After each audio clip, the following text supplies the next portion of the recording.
More fillings? Well, hello once again from the dark side. Today is not going to be a how to do something. It's just going to be a talk about what's happened to this Ford Mondeo. And as the title says, 16 broken rockers. You can imagine with a large fleet of taxis, it was only going to be a matter of time before we had a failed cam belt. And in this particular case, there's about 10 teeth stripped off this belt. But here's the problem. I don't know why, and I'm going to run you through it now. So first of all, the car gets towed into the yard, and it's a 2016 Mk5 Mondeo 2-litre diesel. It's got 187,000 miles on the clock, and the cam belt was last replaced at 100,000 miles. So the cam belt was still well within its service life of 125,000 miles. The battery was flat to start with. Charge the battery up, plug our scanner into the diagnostic socket and check the codes in the ECU. There was like 15 codes in the ECU, and I think, I bet you the alternator's packed up. It's ran the battery down and logged a whole load of fault codes in the process. But as I cleared all the fault codes, cranked the engine over, and cranking it over, it sounded fine. Nothing out of the ordinary, but it wouldn't start. So I cleared all the fault codes, but just one fault code come back. Camshaft position sensor intermittent. So I'm thinking we've got a timing related issue here, or the sensor's faulty. I swap out the sensor, no difference, still won't start. I then remove the top cam belt cover, and that's when I notice all the teeth missing off the cam belt. And I'm thinking, right, what the heck has shred the teeth off this belt? So I remove the rest of the covers, and I'm thinking water pump. I'm thinking the bearings locks up in the water pump, and that's what's done it. Can't find nothing wrong with the water pump. It's turning sweet, actually, really, really well. I don't trust the water pumps on these Mk5 Mondeos, but this one was absolutely perfectly fine. The tensioner pulley and the auxiliary pulley, they run on the back of this belt, so even if they were to have seized up, it wouldn't have stripped the teeth, and they were perfectly fine anyway. And as I've said, the engine cranks over perfectly fine. Nothing's locked up. So at the moment, I've got no reason why the teeth have come off this belt. And I can understand maybe a faulty belt, a tooth coming off, but not about 10 of them. So something's locked up on this engine to do that. Anyway, I'm thinking I might be lucky. I time all the engine back up and I put a new belt on it just to spin it over and see what happens. Practically knowing it's bent a valve or broke some rockers. But I put a new belt on it anyway. Spin it over, won't start. So I'm thinking, right, this is going to go deeper. Let's take the rocker off, the rocker cover off, and get the camshafts out and have a look at the rockers. By the way, in the process of dismantling that, I've removed the high pressure fuel pump.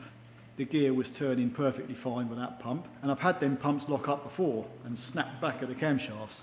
That's not the case here. Everything seemed fine and the pump was turning fine. The brake vacuum pump, that still spins fine. So that kind of rules that out. But I get the cover off, and I look at it. The first thing I see is one broken rocker on number 1 cylinder. It snapped completely in half, and I thought, hang on, that one broken rocker's not going to stop the engine from starting. So I turn round to the side of the engine, and I view all the rockers down the side, and that's when it all becomes apparently clear. Each and every one of them rockers is literally snapped in the middle. They haven't completely broken in half, but you can see the crack where they've all caved in the middle. So it's hit, all 4 pistons have hit all 16 valves and broke all the rockers. So something pretty catastrophic has happened to this engine. But this is the problem. I don't know what. I don't know what's caused it. And then I'm starting to think conspiracy theories. Is it something the driver's done? Now, I've had 0 correspondence with this driver, so I don't know what the story is. But I'm thinking to myself, has the driver dropped this car from like a high gear into a very low gear, over rev the engine and cause this damage? I guess it's possible. I don't know. If I find something else out in the process, then I will let you know. But at the moment, my biggest theory is the driver's done this by over revving the engine. But anyway, as things stand, what I've decided to do is get a new set of rockers, put them in the engine, put the camshafts back in and try it. Because these particular rockers that sit in these engines, they are designed specifically to brake in the middle to save bending the valves. Now, because I've got 16 broken rockers, I don't know, I really don't know what happened to this, and I can't guarantee that it hasn't bent a valve. I've had so many stories where rockers have been broken in these engines, especially on the Mark IV Mondeos. Loads of rockers have been broken, but I've never had a bent valve. They've always done their job. And I'm hoping, although this Mark V engine is a different engine, it's still the same setup. You've got a hydraulic tappet, a rocker in the middle, and the camshaft runs on it and it snaps it in the middle. So when I put these new rockers back in, put the camshafts back in, I'm going to spin it over, do a compression test, we'll see if it starts and see what happens, because that's going to be the burning question now, isn't it? Do these Mark V Mondeos bend valves, or are they just going to break the rockers and get away with it? Because if the valves are bent, then the head's got to come off. And unfortunately, I've got no way of actually telling whether any of these valves are slightly bent with the head still on. So I'm going to take a chance, but I guess it's going to be interesting to know. So the valves are on, well, the rockers are on order. So as soon as they arrive, I'll put them back in the car. We'll build it back together and see how we go. Okay, the little timing chain here that links your two camshafts together, I've checked the timing on this and it is absolutely perfect. So the cam belt has taken all the force. This chain is still timed up as it should be, which is perfectly fine. However, because the cam belt has taken a lot of damage to it, I don't know what strain has been put on this chain either. So what I'm going to do, I'm going to replace this chain regardless. So I'll have one brand spanking new timing chain and a brand new timing chain tensioner. So when you fit a new chain to these camshaft sprockets, just make sure the gold links line up with the little arrows. Right, our 16 rockers have finally arrived at a grand total of £398. I've just noticed here with these brand new valve rockers, they don't give you the little clip that hooks on to your hydraulic tappet. You have to take that off the old one and fit it onto the new one. Cheeky gits, that's all I can say. But obviously your hydraulic tappet pops into that clip like that and holds it. Now I'll fit this on the engine. That's it, all 16 valve rockers securely in place. This brand new hydraulic tensioner for the chain is in the retracted position at the minute. I'm going to fit it to the chain first, then we're going to lower the whole camshafts and this tensioner into the cylinder head as one assembly. So I'll pop our tensioner assembly through the chain. There we go.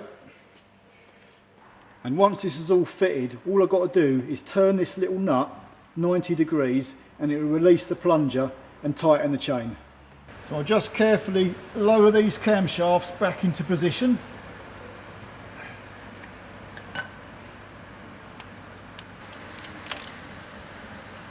I'm going to put the top cover on and bolt that all down before I release this chain tensioner. Right, there's one tin gasket that fits around the injector holes here on the head. I've cleaned up all around the outside edge of this cylinder head, and I'm going to put a very thin bead of sealant all the way around here. And Ford gave me this silicone sealant for this particular job. The last thing before I put the cover back on, I'm just going to oil the chain and obviously all the camshaft journals, just so they got that little initial piece of oil to get when they first get moving. There we go.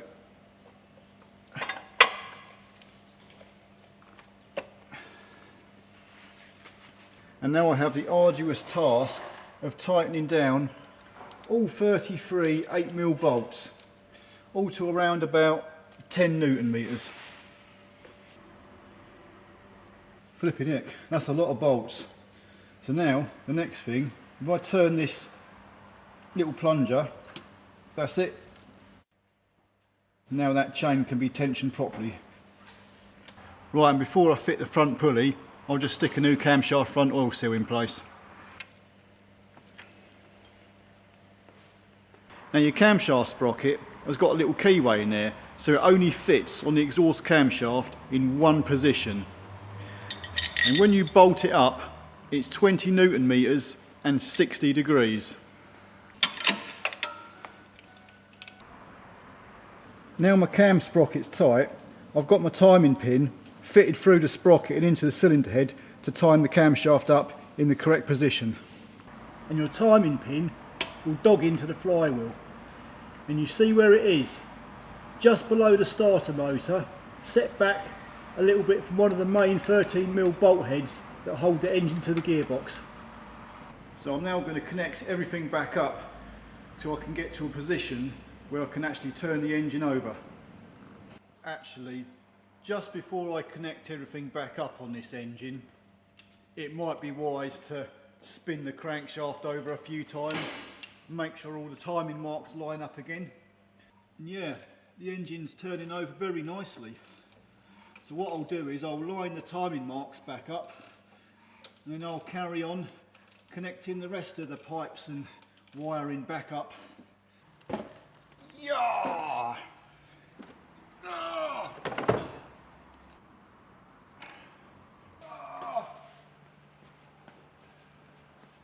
There we go. All right then. Do you know, it's been about 3 weeks this car sat on this ramp while I've been fixing every other car. I'm surprised I've remembered where all the bits go. But what I've done, last night I managed to find 5 minutes to put it back together. But just in case this all turns to shit and some of the valves are bent, I've left the cam belt cover off. The fuel filter housing I haven't even bolted on properly. And so yeah, I've left a lot of stuff that's not clipped in properly as it should be, because I'm expecting bad news. This is a taxi, and if it is bad news, then I can just pull it all apart quickly and then remove the cylinder head. I don't want to do that. I just get this bad feeling. I guess I should turn the ignition key now and see what happens. You know what? Actually, I think I'm going to go and have a cup of tea first. A bit of Dutch courage, because I haven't got any beers here. All right then, let's do it.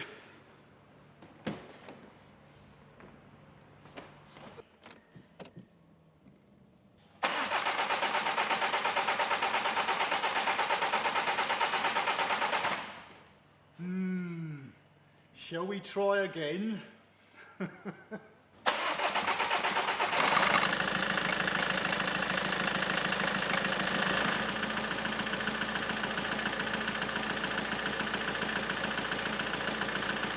Holy shit! It's running, and it would appear to be running on 4 cylinders! 4 friggin' cylinders!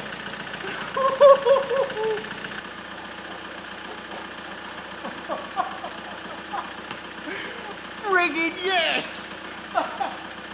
It's a good one!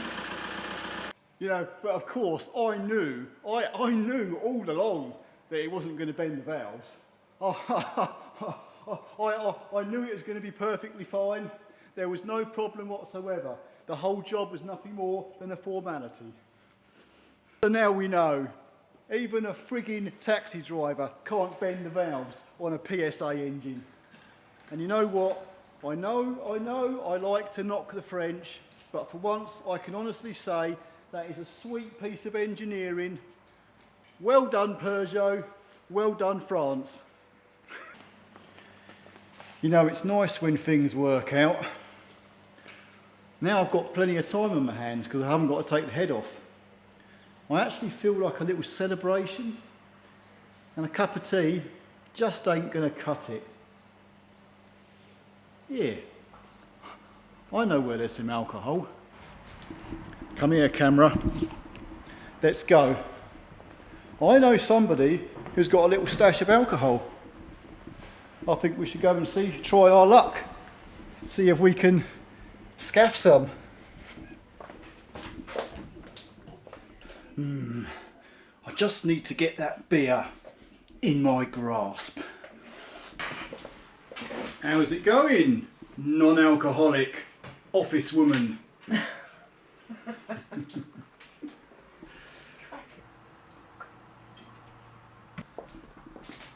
How's it going, my alcoholic friend? It's going good. How's your day going? Well, to be honest with you, it's not going too great today. Things aren't quite working out. It's a little bit stressful. I was just wondering if you could lend us one of your beers, you know, just take the edge off a little bit.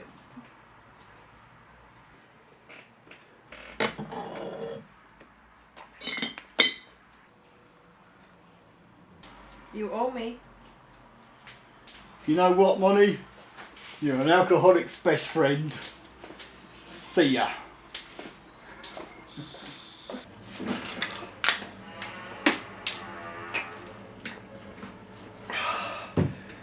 God damn, that's good. Right, my final thoughts. We know now these engines do not bend the valves whatsoever, even with 16 broken rockers. But I'm going to point out here, this particular job, the parts I've had to put on it: one set of rockers, £400, cam belt kit, best part of £100, water pump, best part of £200, gaskets, 50 odd quid, and if you had to add labour onto that, it's going to be a very expensive job, despite the fact the cylinder head hasn't got to come off. Could you imagine if you had to replace valves as well? Flipping heck, you'd be almost doubling the value of the car. But anyway, it is what it is. The only thing that's still niggling me a little bit, I still have no idea whatsoever caused that cam belt to strip. So all I can do is blame the bloody driver.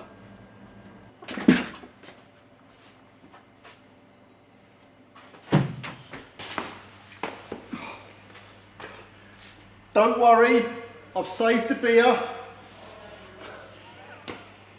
Jesus, look at that. God. Shit.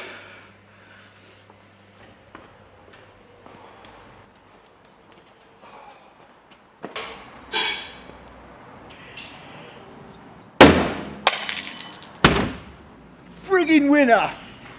See ya.